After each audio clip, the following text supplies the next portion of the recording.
Yes, ibihe byiza kuri wowe ubashije gukora subscribe kuri Sano Empire. Naho utari wabasha kubikora ariko ukaba ugiye kubikora nawe bikugendekere gutyo ni iby'agaciro gakomeye cyane kuba barasize support yawe ya subscribe kuri Sano Empire. Imana ibiguhera umugisha. Abasanzwe bamenyere Sano Empire musanzwe mubizi yuko Sano Empire bagezaho amakuru atandukanye haba mu buzima busanzwe, muri politike, muri showbiz ndetse n'ahandi hagiye hatandukanye. Sano Empire ibonye amakuru iyo abagezaho mu bambere.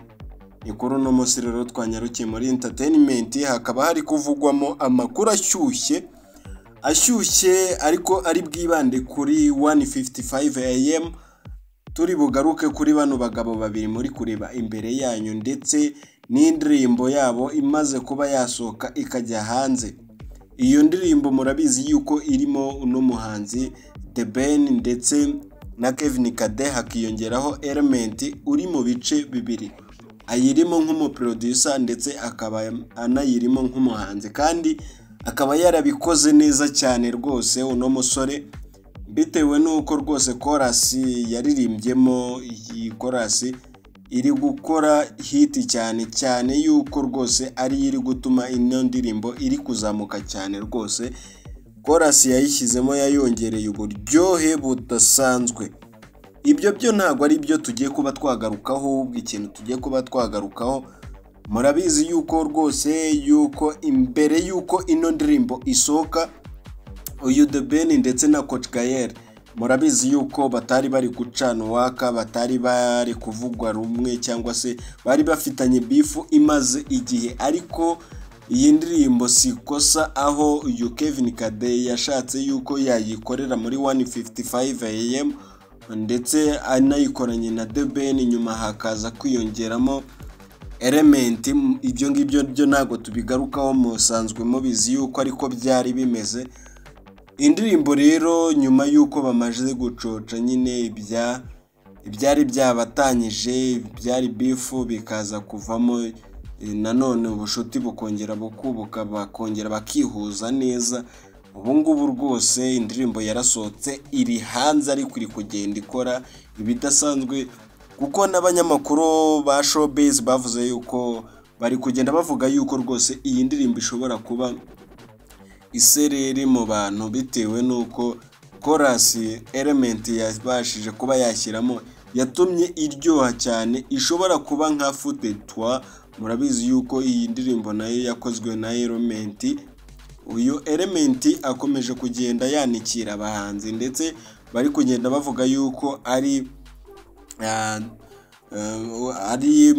Ngabo Medali cyangwa Medi nkuko mwari musanzwe mumenyereye, ushobora kuba wongeye kuzukira muri Sekira Music. Murabizi yuko Ngabo Medali rwose ari wowe wari ufite ijwi ryihariye, yarafite ukuntu akagore kamukuntu kumva rwose ibintu birimo biragenda neza. N'uyu mutipe nawe afite ukuntu abikoramo rwose bijya kumera nk'ibya The Ben nk'ibya Medi, ariko ntago bisa kuko afitemo umwihariko wiwe rwose. Ntago wavuga ngo aramwigana, ariko afite ukuntu nawe abikora rwose bikaryoha kurenza uko undi wari we wese yabikora. Iyi ndirimbo n'ubundi yari kuryoha kuko yari irimo abahanga bangahe babiri n'ubundi bari gukora amahita aremereye cyane. Nk'uyu The Ben we n'ubundi ni umwami w'umuziki bitewe nuko yanawukoze kera, hakiyongeramo Kevin Kade nawe murabizi yuko atoroshye. Ariko uyu nguyu Element we bari kugenda bagaruka yuko iyi ndirimbo ari we wanayiryoheje cyane, kandi koko nunayumva kumva chorus yayo urahita wumva rwose akaririmbo kabaye umuryohe n'uburyohe. Ibyo ngibyo rero ntago ari byo bituzanye. Uyu nguyu Coach Gael ndetse na The Ben aho basohokeye ahantu hari ababyinnyi ndetse bageze kuri ino ndirimbo n'ubundi sikosa, bayibyina neza ndetse biranabashimisha, bageraho batanga akayabo rwose, amafaranga ameze neza cyane rwose kuri bano bahungu rwose bari kuyibyina, ndetse abandi nabo bakomeza kugenda bavuga yuko rwose uyu Coach Gael afite amafaranga menshi ndetse n'andi yo gupfa ubusa. Ngaho rero ngayo nguko rero ibya The Ben.